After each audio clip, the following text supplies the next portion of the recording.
Wilfred Matiang'i. Dr. Wilfred Matiang'i. Dr. Wilfred Matiang'i. Matiang'i. Nimekuita mara ngapi? Mara 4. Na hii ni kusema wacha kujifanya hautaki kuwa kwa ballot box. Lazima utakuwa kwa ballot box. Wakenya tunaumia wakati wewe tunataka kusikia vile unataka kusema. Masikio yetu tunasikia ni kama iko na njugu karanga. Matiang'i. Matiang'i tunajua ni wewe utasaidia Kenya hii. Hakuna mwingine. Hatuoni mwingine. Na wewe Gachagua. Fanya hivi. Usipoweka lineup mzuri na uweke Matiang'i hapo.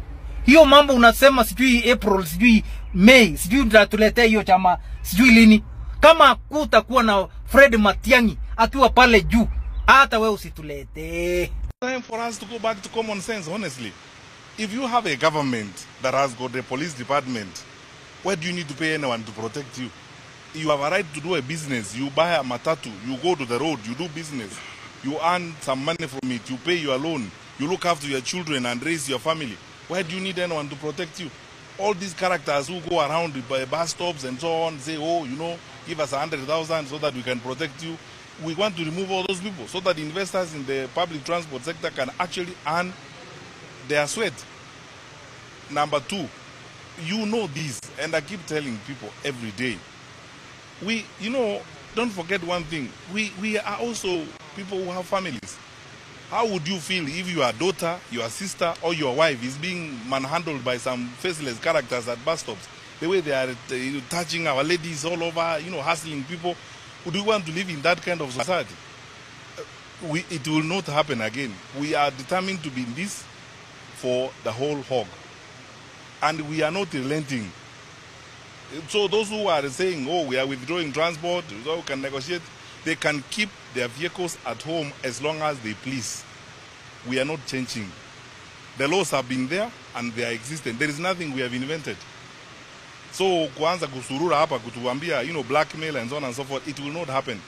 Everyone must live by the law. That is what it is. Now, Safari, we are not going to play those kinds of games. Let us meet, oh, give us a few more days. I mean, to do what? So, tuendelee namna hii. Those who are complying are on the road. And those who are doing legitimate business, they can be sure their government will protect their business. The Inspector General of Police is here. And those who are willing to move forward, they can rest assured their government will support them in the investment. I want everybody who runs a matatu in this country to be secure, to go home knowing that they have earned their day's collection. If they have employees there, drivers, conductors, they pay them a salary, everyone is happy. Not characters who are seated somewhere under the sun, who do nothing, who expect to be paid. And then in the process, they harass our people, harass our daughters and sisters. That is not the kind of country we want to have. So, we are not relenting. So don't ask me about sustainability. This must be our way of life. Mimi mambo ya Matiang'i. Huyu Matiang'i ni kijana yangu. Kwa hivyo wacheni kuniambia mimi fanya hii, fanya hii. Mimi najua.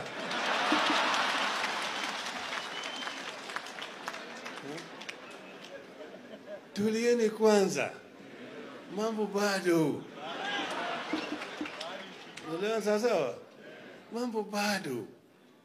Tuliketi chini na Uhuru tukasema tutulie moto. Tuunganishe wa Kenya. Wewe kama kitu kimoja. Tulete makabila yote ya Kenya pamoja. Sio? Leo tumkabidhi officially Matiang'i atoke nje afanyie wa Kenya kazi. Na mnajua ile kazi amefanya na ni mtu wa bidii, ni mtu anajitoa kwa kazi yake ile anafanya. Tumeona vile amepata ushawishi mzuri, ushawishi mkubwa. He has been accepted all over the Republic of Kenya. So my appeal, or our appeal as people from this area where he comes from, is that we want to appeal to all the Kisii leaders, all the Kisii community, to come together so that we are able to support fully our son from this area. Wananchi watukufu, hamjambo.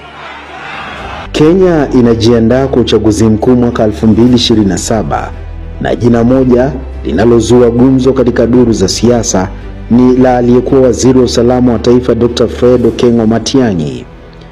Kiongozi huyu anayejulikana kwa msimamo thabiti ameonyesha nia kuwania urais kupitia tiketi ya chama cha Jubilee. Je, ana kipi cha kuwapa wa Kenya?